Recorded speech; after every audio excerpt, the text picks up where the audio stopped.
Okay. Bueno, vamos a comenzar. Bienvenidos a este segundo ciclo de conferencias de la iniciativa Matemáticas en la Sociedad. Este evento, muchachos, es dedicado para ustedes. Es con la finalidad de romper este tabú de que las matemáticas únicamente sirven para dar clases. Qué bueno que sirvan para dar clases. Sí, aquí estamos y lo hacemos, pero sirven para muchas cosas, ¿no? Las matemáticas sirven y sirven para muchas cosas.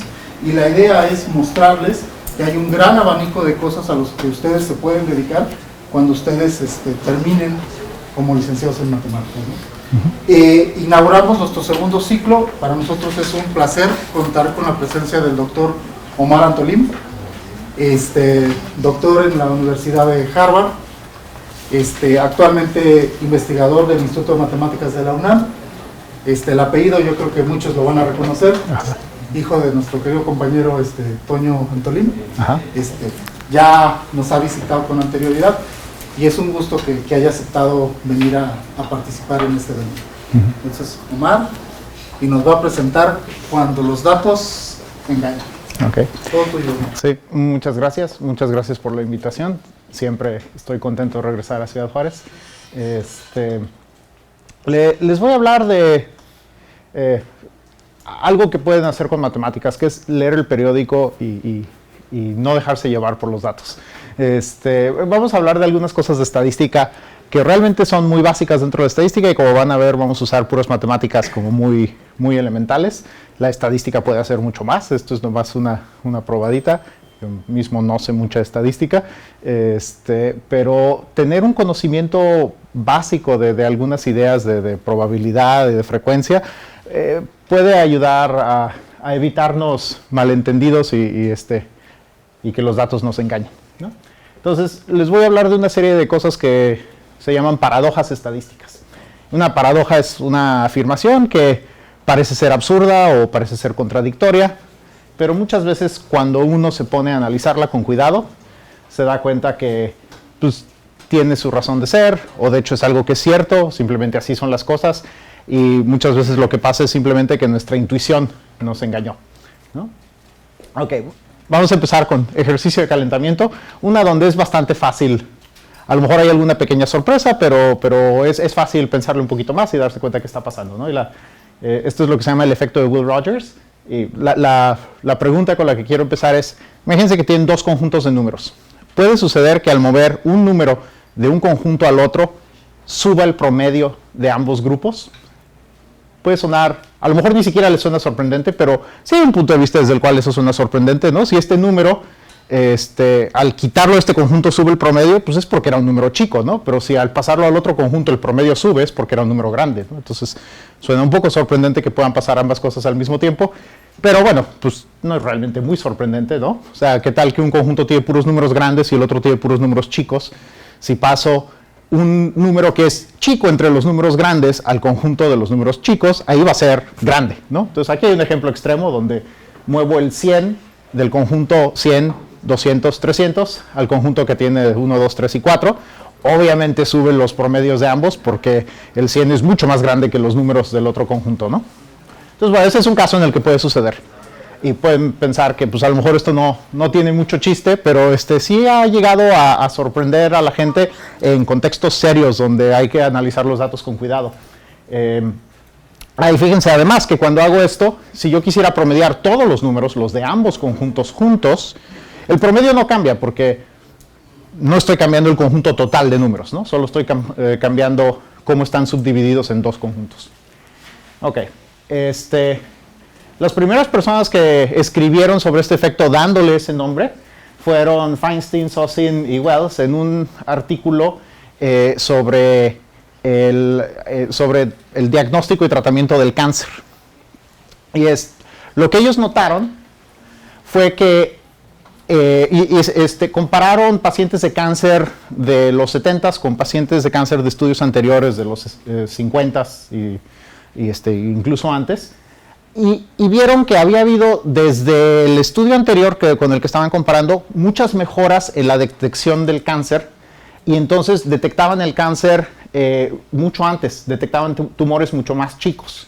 Entonces, como funcionan estos estudios es que a los pacientes de cáncer se les asigna una etapa del cáncer, seguramente han oído, ¿no? Que un tumor etapa 2, etapa 3, y los métodos de detección mejorados permitían correctamente encontrar la etapa del cáncer en más casos. Antes, casos que realmente eran etapa 3 pasaban desapercibidos y los catalogaban erróneamente como etapa 2, pero métodos mejorados de detección permitían correctamente decir que ese estaba en una etapa más avanzada, ¿no? Y entonces, ellos compararon los resultados de la detección y el tratamiento de cáncer de estos pacientes en los 70s con los de grupos anteriores, y como era de esperarse, las tasas de supervivencia habían mejorado, ¿no? Por los avances en la medicina en ese año. Pero querían saber de las mejoras, qué tanto se debía a distintos aspectos, mejoras en la detección, mejoras en el tratamiento, etc. Y estaban conscientes de una cosa que paradójicamente sucede cuando hay mejoras en la detección de tumores. Las personas, como les detectan antes el cáncer, pasan más tiempo clasificados como pacientes de tal etapa, y simplemente estar más tiempo ahí hace que suba la esperanza de vida de los pacientes en ese grupo, ¿no? Es el mismo cáncer, a lo mejor hasta recibe el mismo tratamiento que antes, pero como saben que eres un paciente de esa etapa con más anticipación, ese tiempo extra contribuye a la esperanza de vida de los pacientes en esa etapa de cáncer. Ese efecto lo conocían, pero se dieron cuenta que había otro efecto más, que es este efecto Will Rogers, ¿no? A la hora de pasar a algunas personas que antes hubieran sido clasificadas, digamos, como de etapa 2, ahora tenerlas clasificadas como etapa 3, subía el promedio de supervivencia de ambos grupos, porque esos que antes las técnicas anteriores los catalogaban como etapa 2 y las nuevas los catalogaban como etapa 3, realmente pues, tenían lo que corresponde a las características médicas de la etapa 3, pero eran casos más leves, por eso no los podían detectar antes. Entonces, esos pacientes que antes hubieran sido clasificados como etapa 2 y ahora eran clasificados como etapa 3, pues eran de los pacientes más enfermos de la etapa 2 y ahora son de los pacientes menos enfermos de la etapa 3.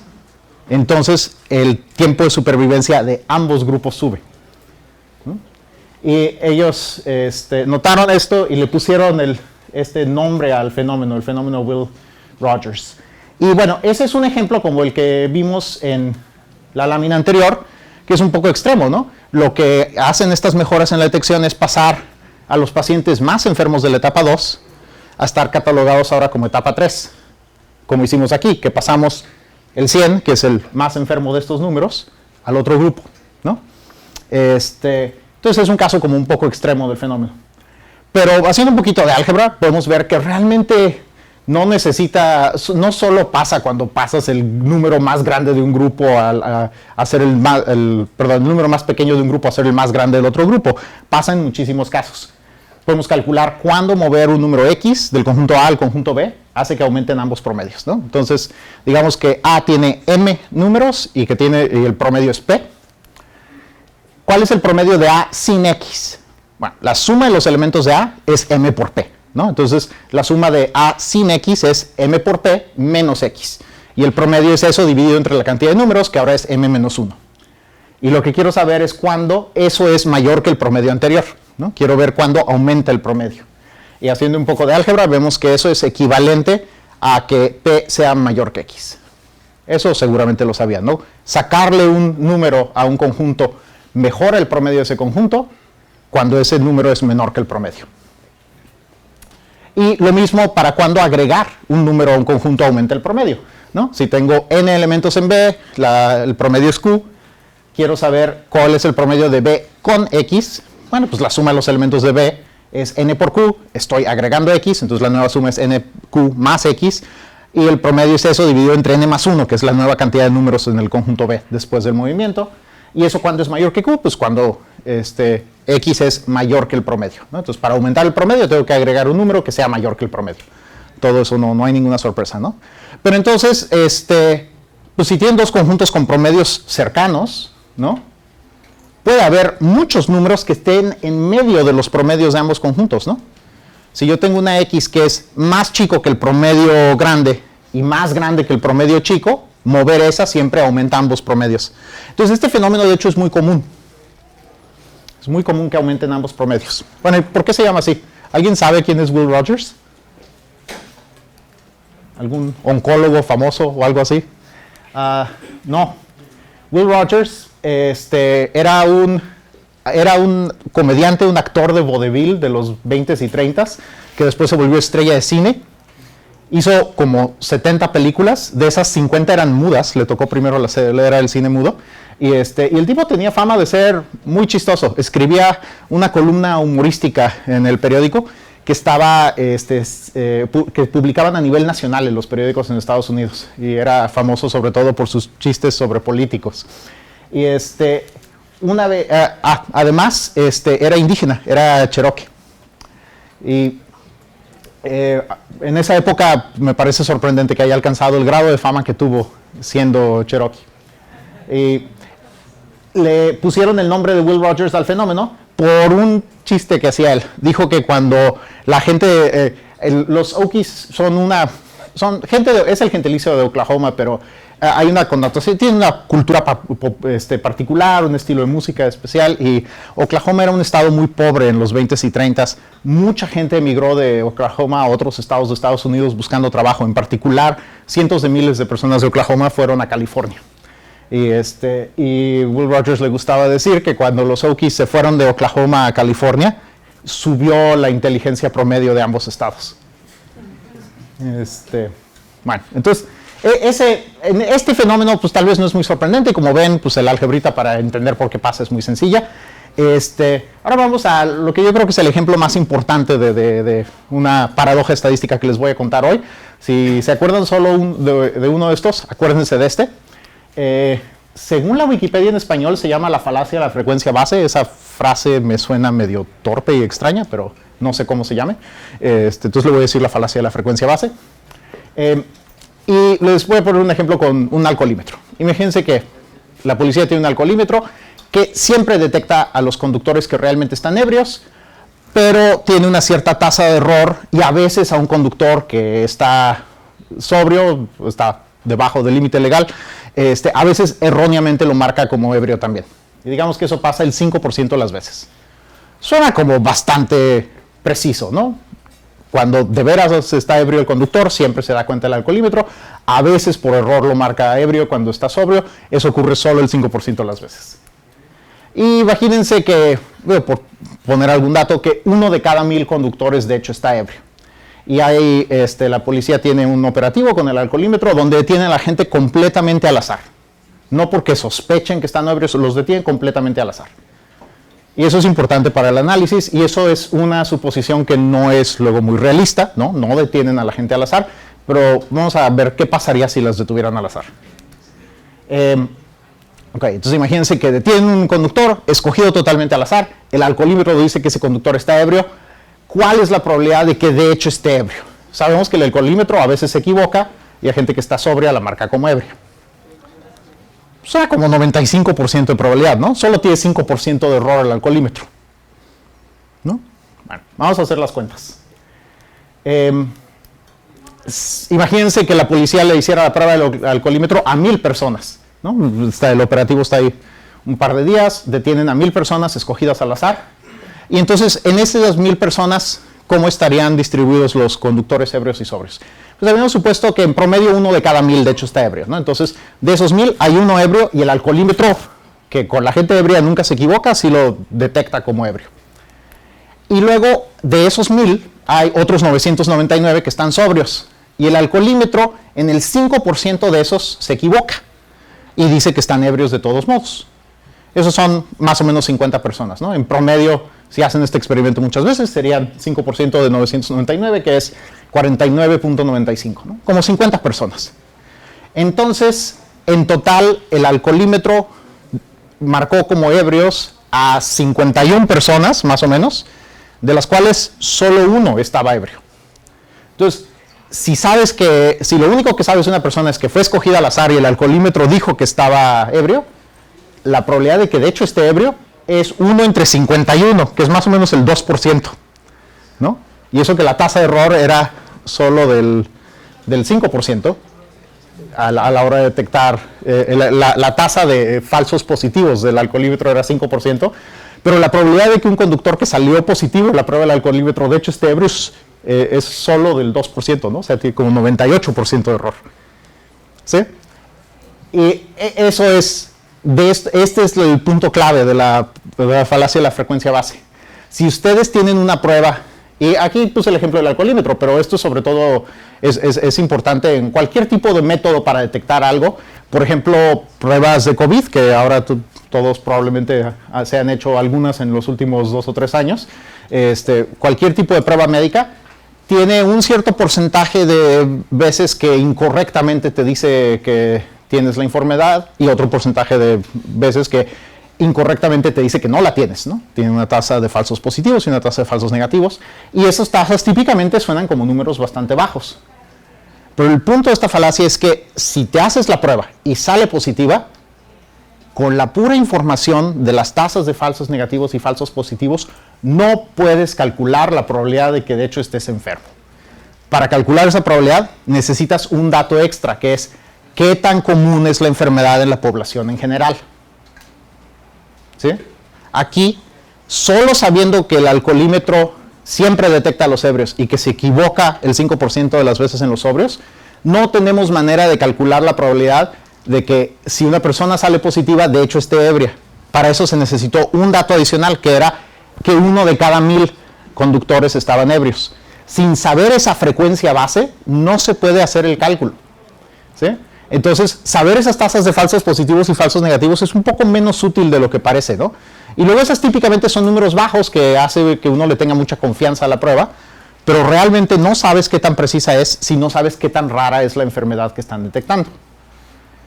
El COVID, estos últimos años, era muy común, entonces pues eran muy confiables las pruebas, ¿no? Son más confiables entre más común es la cosa que están tratando de detectar. Y para ejemplificar eso, volvamos a hacer las cuentas ahora suponiendo que, no sé, son fiestas o algo, y 1 de cada 10 conductores está ebrio en lugar de 1 de cada 1000. Mismo alcoholímetro, con la misma tasa de falsos positivos, pero ahora supongan que 1 de cada 10 conductores de hecho está ebrio. Entonces, otra vez, supongamos, mismo experimento mental, la policía detiene a 1000 conductores. De esos 1000 conductores, 100 están ebrios, y el alcoholímetro correctamente marca a todos esos como ebrios. De los otros 900, el 5%, que son 45, los marca como ebrios por error el alcoholímetro. Y entonces, en total, el alcoholímetro detecta a 145 ebrios, de los cuales 100 de hecho están ebrios. Y entonces, la probabilidad de que una persona que haya salido positiva en el alcoholímetro esté ebria, ahora es del 68%. Está mucho mejor que el 2%, ¿no? Entonces, fíjense, la frecuencia base del fenómeno que estás tratando de detectar influye muchísimo en la probabilidad de tener el fenómeno dado que la prueba salió positiva. ¿Ok? Entonces, básicamente, si solo saben las tasas de falsos positivos y falsos negativos, no tienen idea de qué tan efectiva es la prueba. Necesitan saber qué tan común es la cosa que está tratando de detectar. Yeah. Y si solo se quedan con una cosa de esta plática, quédense con esa idea. Ok, este tipo de cosas se puede analizar muy cómodamente con la noción de probabilidad condicional. Ok, espero que esto sea un fenómeno que todos conozcan, pero si no, pues les digo lo básico, ¿no? Este símbolo denota la probabilidad de que ocurra A, dado que sabemos que B sí ocurrió, definitivamente. Y entonces, pues eso, ¿cómo se calcula? Pues como siempre en probabilidad, casos favorables. Los casos favorables son cuando A ocurrió sabiendo que B ocurrió, o sea, cuando A y B ambos ocurrieron. Y el total de casos con el que queremos comparar eso es los casos en los que ocurre B, ¿no? Entonces, esto es la definición de probabilidad condicional. Y para analizar el alcoholímetro, vamos a usar los siguientes eventos. O sea, el experimento es detener un conductor elegido al azar, aplicarle el alcoholímetro, y hay 2 eventos relevantes. Uno es el evento de que el conductor esté ebrio, y otro es el evento de que el alcoholímetro marque positivo, ¿no? Que el alcoholímetro indique que el conductor está ebrio. ¿Ok? Y entonces, en términos de probabilidad condicional, podemos reescribir los datos del problema, ¿no? El alcoholímetro siempre detecta a un conductor ebrio. O sea, la probabilidad de que marque positivo, dado que el conductor está ebrio, es 1. Y el alcoholímetro indica que el conductor está ebrio el 5% de las veces en las que el conductor de hecho no está ebrio. Entonces la probabilidad de que marque positivo dado que no ocurre el evento de que el conductor está ebrio es 5%, ¿no? Y la frecuencia base, estamos suponiendo, voy a hacer el primer ejemplo que calculamos, 1 de cada 1000 conductores está ebrio. Entonces la probabilidad de E es 1 milésimo, ¿no? Y entonces la pregunta que queríamos contestar es, si sabemos que el alcoholímetro marcó a una persona como ebrio, ¿cuál es la probabilidad de que de hecho esté ebrio, ¿no? Y en términos de probabilidad estamos preguntando cuál es la probabilidad de E dado P, ¿sí? Y uno de los como errores más frecuentes en la probabilidad es confundir la probabilidad de E dado P con la probabilidad de P dado E, ¿no? Entonces hay que tener mucho cuidado de distinguir esas dos cosas. Y bueno, en estos términos, ¿cómo hace uno el cálculo que ya hicimos con frecuencias? Queremos calcular la probabilidad de E dado P. El famoso teorema de Bayes nos dice que está dado por esa fórmula. Fíjense que el teorema de Bayes, por una cosa importante de él es que es trivial de demostrar. Aquí nomás, si pasan multiplicando este denominador al otro lado y se acuerdan de la definición de probabilidad condicional, ambos lados se simplifican a la probabilidad de E intersección P, ¿no? El teorema de Bayes es de esas cosas maravillosas que es trivial de probar, difícil de entender, difícil de aplicar y extremadamente útil. Esos son mis teoremas favoritos en matemáticas, los que son muy fáciles de demostrar, pero son muy difíciles de interiorizar y aprender a usar correctamente.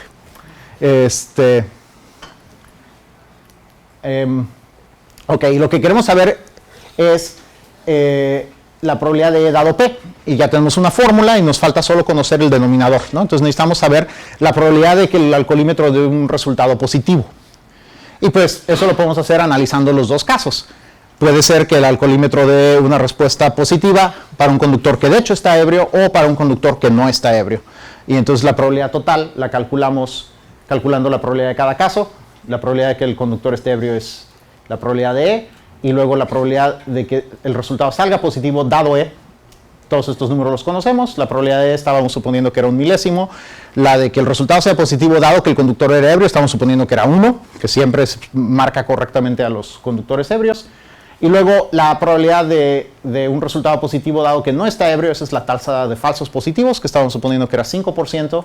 Y la probabilidad de que un conductor no esté ebrio, pues es el complemento de la probabilidad de que sí esté ebrio. Son los otros 999 milésimos, ¿no? Y con eso podemos hacer esta cuenta. Y si sustituimos en la fórmula que nos daba el teorema de Bayes, llegamos a esa probabilidad como del 2% que habíamos calculado antes. ¿Ok? Bueno.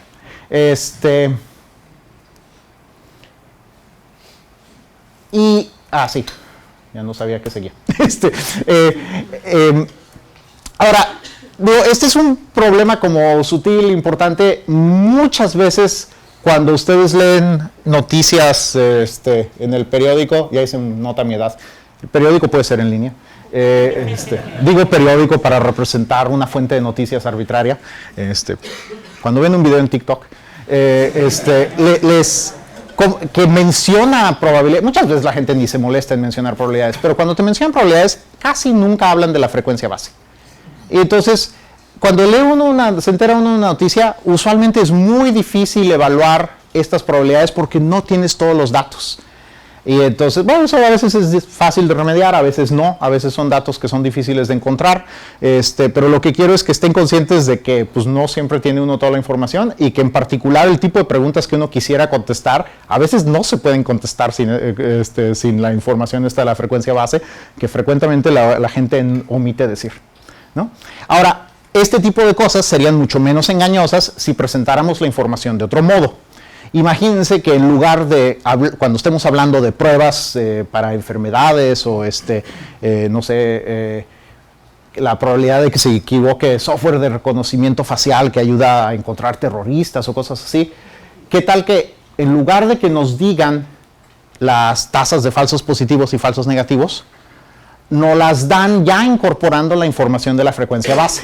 ¿Sí? Entonces, para que se hagan una idea de cómo se vería redactar así las noticias, ahí va de nuevo el problema del alcoholímetro, pero en lugar de tasas de falsos positivos y falsos negativos, vamos a usar las frecuencias naturales. ¿Ok? Entonces, el problema diría así: supongamos que 1 de cada 1000 conductores está ebrio, supongamos que tenemos un alcoholímetro que siempre detecta un conductor ebrio, pero de los 999 conductores sobrios, el alcoholímetro erróneamente indica que 50 de ellos están ebrios. Si la policía detiene un conductor al azar, le aplica la prueba del alcoholímetro y sale positiva, ¿cuál es la probabilidad de que de hecho esté ebrio? Ahora no se va uno con la finta y piensa, pues ha de ser 95%, ¿no? Claramente hay 51 personas detectadas como ebrias, de las cuales solo uno está ebrio, ¿no? Entonces ahora es bastante claro que la probabilidad correcta es 1 entre 51, ¿no? Entonces, tomen esto como un pequeño comercial. Cuando ustedes estén escribiendo acerca de pruebas estadísticas, no solo den la tasa de falsos positivos y falsos negativos, presenten la información de manera que ya incorpore la frecuencia base, en términos de frecuencias naturales se llaman estas, y es mucho más fácil que la gente tenga la intuición correcta. Ok. Siguiente paradoja estadística que les quiero contar. La paradoja de Bergson. Y bueno, se ve que ahorita todos los ejemplos que circulan de todas estas cosas, muchos tienen que ver con COVID. Han de estar hartos de oír de eso. Pero tuve muchas lecciones buenas de estadística. De las pocas cosas buenas. Y una cosa curiosa que sucedió es que en estudios de pacientes hospitalizados, para ver... Acuérdense, ahorita ya sabemos bastante más del COVID, pero hace 2 o 3 años pues la gente no sabía cuáles eran todas las comorbilidades y pues había muchos estudios tratando de determinar qué condiciones afectaban a tus probabilidades de salir bien librado de un caso de COVID, ¿no? Entonces hubo varios estudios donde veían datos de pacientes en el hospital que tenían distintos tipos de enfermedades y veían si había correlación entre la severidad de sus síntomas de COVID con muchas otras condiciones médicas, ¿no? Y uno curioso que salió es que encontraban que había una correlación negativa entre la severidad del caso de COVID y la cantidad de cigarros que fumaba al día la persona. ¿Sí? Correlación negativa quiere decir que cuando una variable aumenta, la otra en términos generales disminuye, ¿no? Entonces, o sea, lo que está diciendo esto es que encontraron que en pacientes hospitalizados, en general, en términos generales, en promedio, entre más cigarros al día fumaban, más leves eran sus casos de COVID. Y eso suena muy extraño porque todos sabemos que fumar es un gran riesgo para todas las enfermedades respiratorias, ¿no? ¿Qué está pasando ahí? Ok. Aquí hay una gráfica de Francesco Casaleño hablando sobre este fenómeno. La idea es, realmente de donde venía esa correlación negativa, era de un sesgo en la muestra de personas a las que se les estaba aplicando este estudio. Estaban haciendo el estudio solo con gente que estaba en el hospital. Estaban excluyendo a gente sana. ¿Ok? Entonces, este es un ejemplo de cómo podrían verse los datos. Estos, de hecho, no son exactamente datos reales, pero pedagógicamente estos datos. Aquí muestran cada punto es una persona, la coordenada X indica cuántos cigarros reportó que fumaba al día y la coordenada Y es una medida de qué tan severo fue su caso de COVID, normalizado para estar entre 0 y 2. Y como ven, pues, o sea, no llena todo el rectángulo uniformemente, pero están como por todos lados. No hay muchísima correlación entre la severidad de casos de COVID. Como se esperan, la mayor parte de la gente en esta muestra no tenía COVID, ¿no? Esto de veras incluye a toda la población.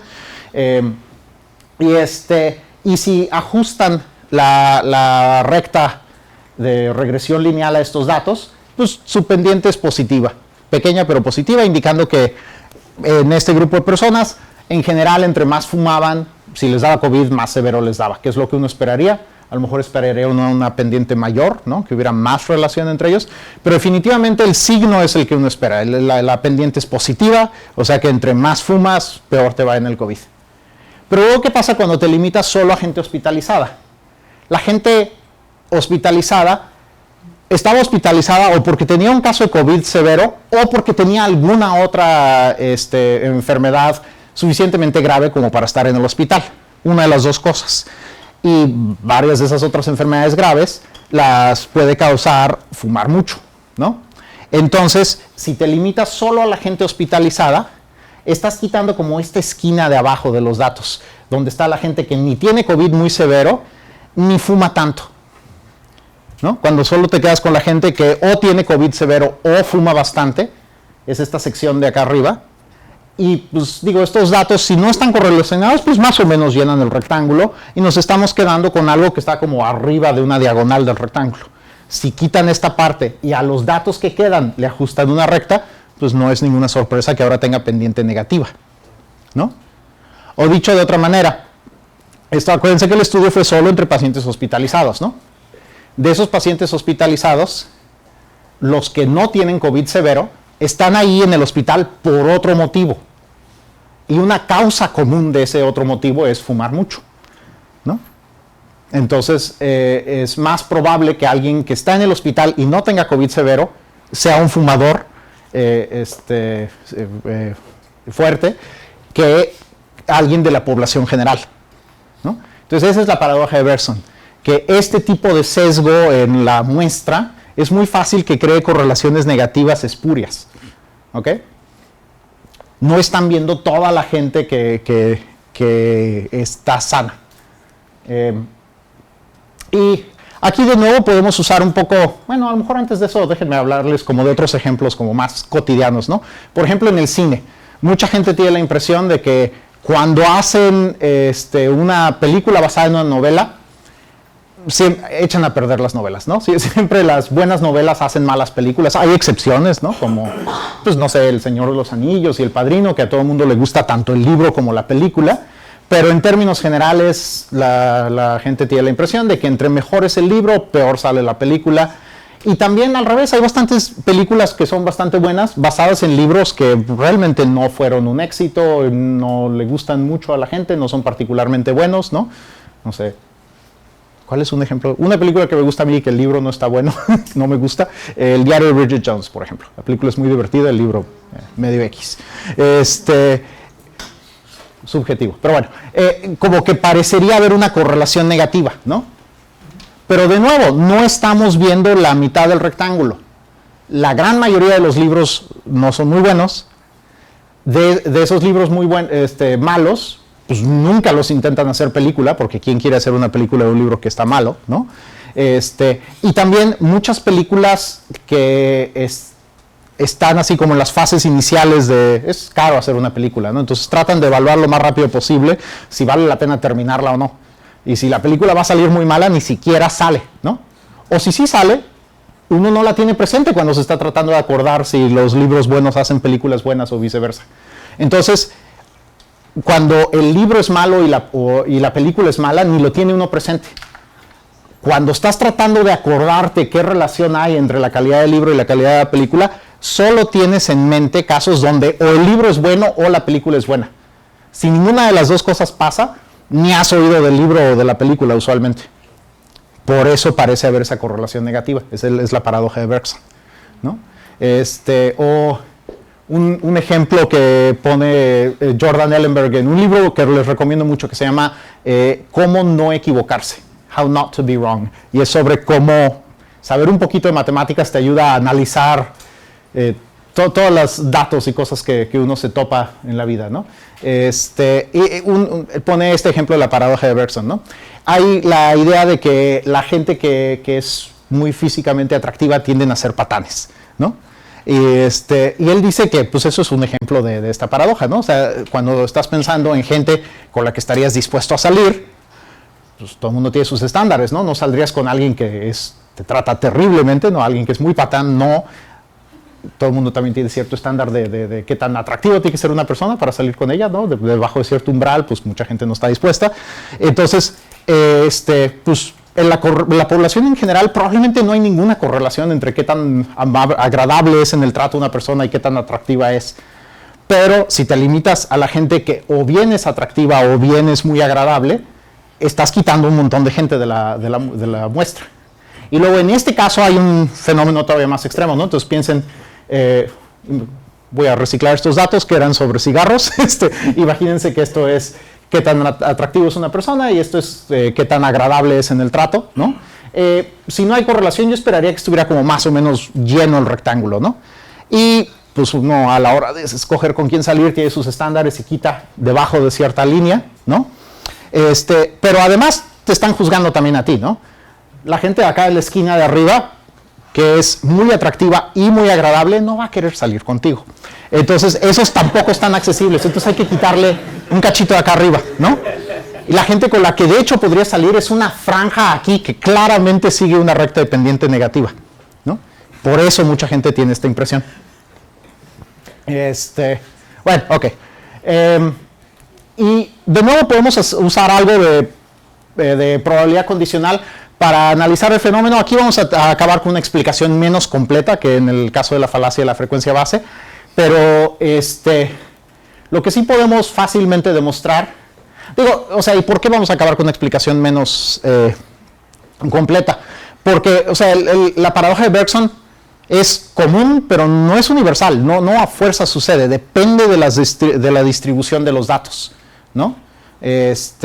O sea, los datos podrían estar distribuidos de manera que a la hora de poner un umbral en la suma de las variables no estés quitando casi puntos, ¿no? O sea, esta es la dirección equivocada.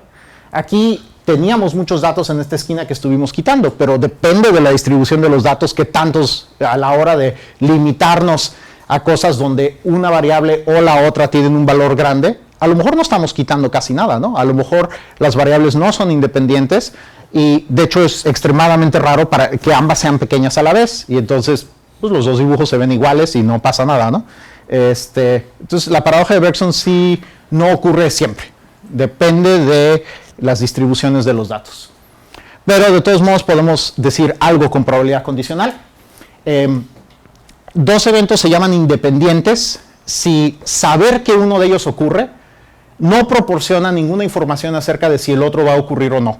La probabilidad de que A ocurra sabiendo que B seguramente sí ocurrió es la misma que la probabilidad de A sin saber nada. Saber que B ocurrió no da información adicional, no cambia la probabilidad de que ocurra A. Eso es que sean independientes. Ok, entonces supongan que tenemos dos eventos independientes, que es lo que decía, no se aplica siempre la paradoja de Bergson, pero un caso en el que aplica es cuando los eventos son independientes. ¿Y cuál es el análogo de esto de estudiar solo pacientes hospitalizados? Bueno, esos eran solo los que tenían o COVID severo o fumaban mucho, ¿no? Más o menos en esa analogía.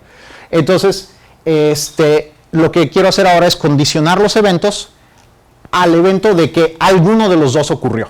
O sea, me estoy deshaciendo de los puntos del espacio muestra donde no ocurrió ni A ni B. Esos los quito. Solo me quedo donde una de las dos cosas pasó, ¿no? Solo donde o la película estaba buena o el libro estaba bueno, me deshago de los casos donde ambos eran malos, ¿no? Y lo que digo es que condicionados a ese evento ya no son independientes los eventos. ¿Ok? Entonces, ¿cuál es la probabilidad de A dado que ocurrió A unión B? La definición de probabilidad condicional era que es la probabilidad de la intersección entre la probabilidad del evento con respecto al cual estoy condicionando. Ahí tengo un lazo.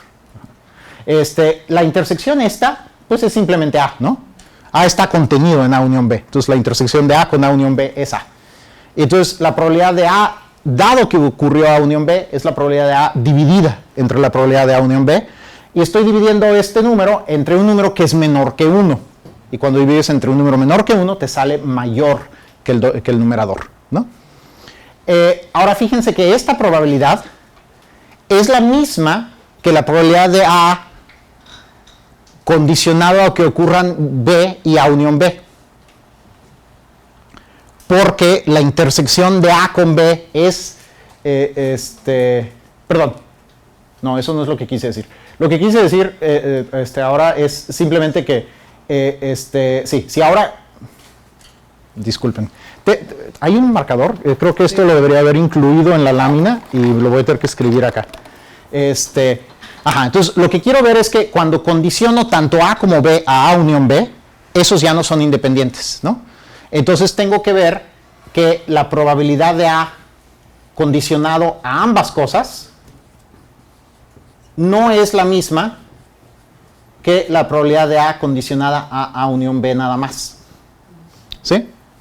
Si A y B condicionados a unión B fueran independientes, se daría esta igualdad. Entonces quiero probar que no se da. ¿Y esto de aquí qué es? Esto es la probabilidad de A intersección B, dado que ocurre todos los eventos que están listados aquí. Si ocurre B, ya ocurre A unión B. Entonces esto es esto. Esto es la misma que la probabilidad de A dado B. Y esa, como estábamos suponiendo que originalmente sí eran independientes, esto es la probabilidad de A. Pero el de acá acabamos de calcular que es mayor que la probabilidad de A. Entonces no son iguales, ¿no? Uno es igual a la probabilidad de A y el otro es mayor que esa. Entonces, los eventos ahora condicionados a que ocurre alguno de los dos ya no son independientes, ¿no? Y bueno, eso no muestra exactamente correlación negativa, pero sí muestra que ya no es independiente estar arriba o estar muy a la derecha. Ok. Bueno. Y ahora, a ver, les hablo rápidamente de la paradoja de Simpson. Esta es una de las paradojas estadísticas más famosas. También es un poco sutil.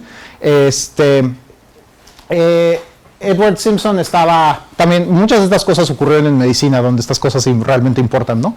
Estaba comparando dos tratamientos para una condición médica y se encontró esta situación chistosa. Estos números están un poco chicos, entonces les voy a, no sé si los alcanzan a leer, pero la tabla tiene dos renglones. Uno es los que recibieron un tratamiento que estaban evaluando para ver qué tan efectivo era, y el segundo renglón es el grupo de control que no recibió ese tratamiento. Y luego, la tabla está dividida en tres partes. En cada parte hay dos columnas, una de éxito, cuántas personas se recuperaron de la enfermedad, y pues hay dos números ahí, los que recibieron el tratamiento y se recuperaron, los que no lo recibieron y de todos modos se recuperaron, ¿no? Y así están todas las columnas.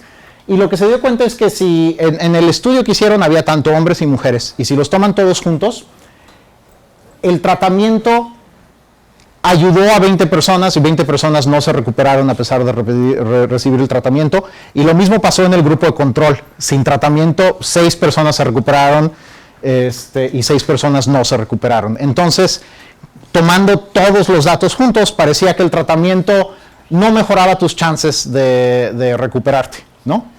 Daba el 50% de probabilidad exactamente igual que no recibir el tratamiento. Pero extrañamente, si separan los datos en hombres y mujeres, tanto para los hombres como para las mujeres, resultaba más probable mejorar si habías recibido el tratamiento que si no. ¿Sí? Y entonces ahora piensen ustedes que son un médico, tienen este estudio, saben del tratamiento y están tratando de decidir si darle el tratamiento a un paciente o no. Bueno, si su paciente es hombre, sí les conviene dar el tratamiento, porque a los hombres, la mayor parte de las veces les ayudó a recuperarse.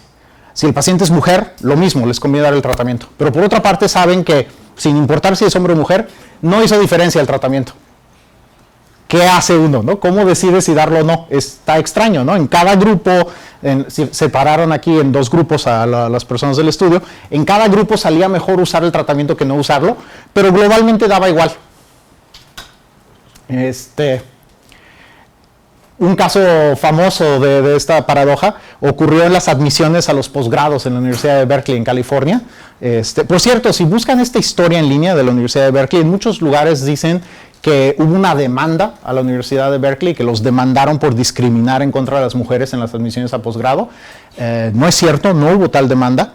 Lo que sucedió es que la universidad estaba preocupada de que los demandaran por discriminación, y entonces le pidieron a un profesor de su departamento de estadística que revisara los datos. Y primero juntaron simplemente los datos de todas las personas que hicieron solicitudes al posgrado, y ahí sí claramente había una discriminación fuerte contra las mujeres.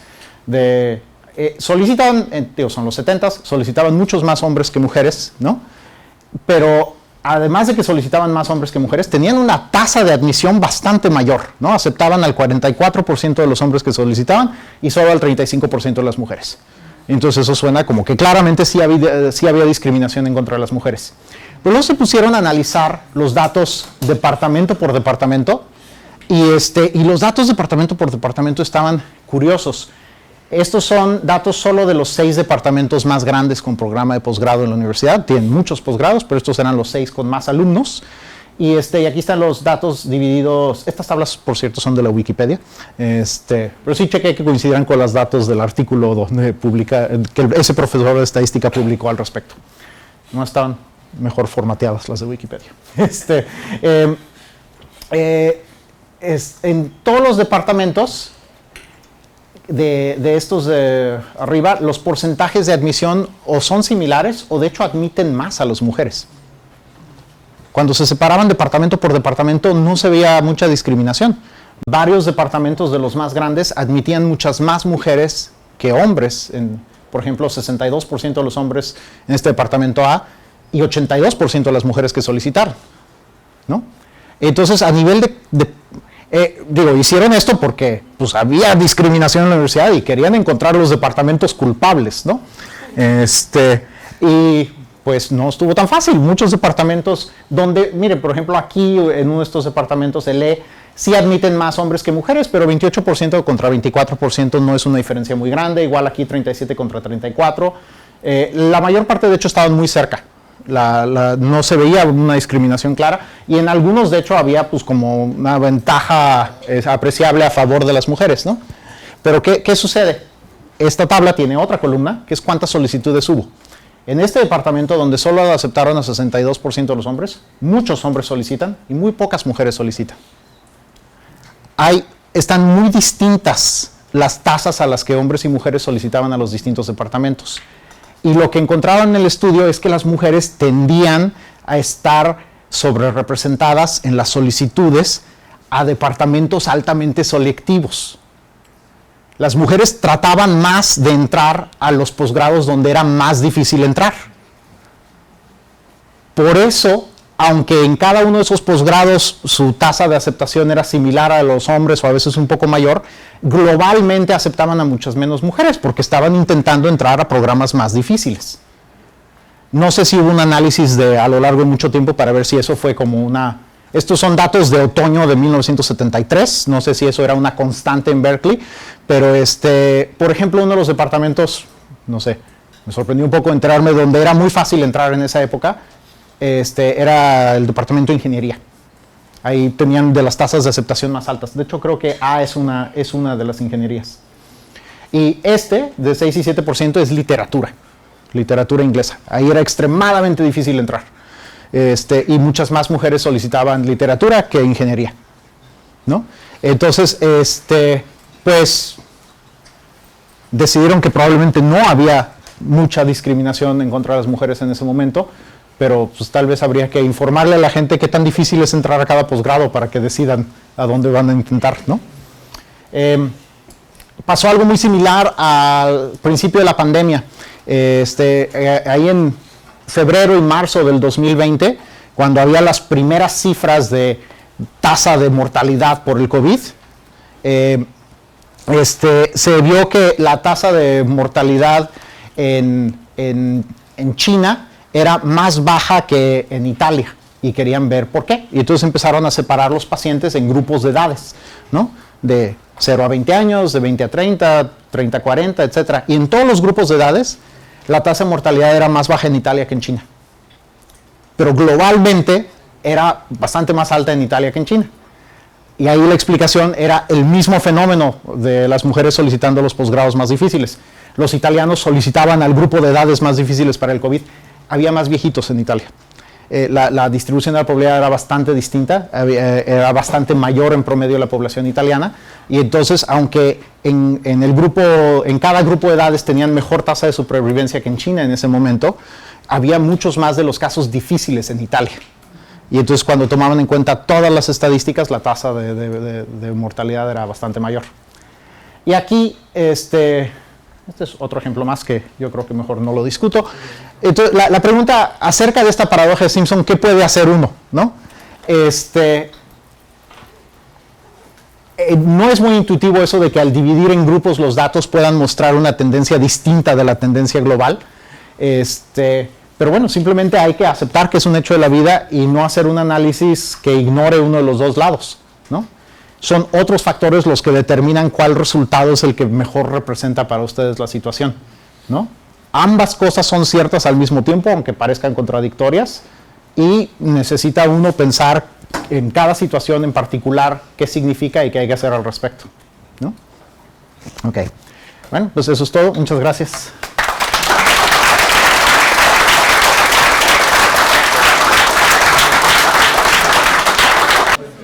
Sí. Omar, metiéndonos un poco en problemas, estas paradojas que mencionas, ¿se pueden o las utilizan, por ejemplo, en estos análisis estadísticos donde ves a dos candidatos que presentan sus estadísticas y ambos van a uno? Sí, o sea, manipularlo. Mi pregunta es si se utilizan de manera manipulada. Pues supongo que sí llega a suceder eso. También puede ser simplemente que estén reportando poblaciones un poco diferentes, ¿no? En la muestra está el problema. Sesgos en las muestras son muy fáciles que se metan, y si no estás como usando exactamente la misma muestra o determinada de la misma manera, es muy fácil que se metan cosas así, ¿no? Por ejemplo, esas encuestas típicamente, un problema que hubo durante muchísimos años es que las encuestas políticas siempre se hacían por teléfono, ¿no? Entonces solo representaban a la gente que tenía teléfono, y pues en México hay millones de personas que no tienen teléfono, ¿no? No están pagando un teléfono fijo cada mes, ¿no? Ese tipo de problemas siempre ha habido en las encuestas políticas, y los buenos encuestadores tratan de controlar esas variables, pero es muy difícil. Agradecemos nuevamente al expositor. Sí, gracias.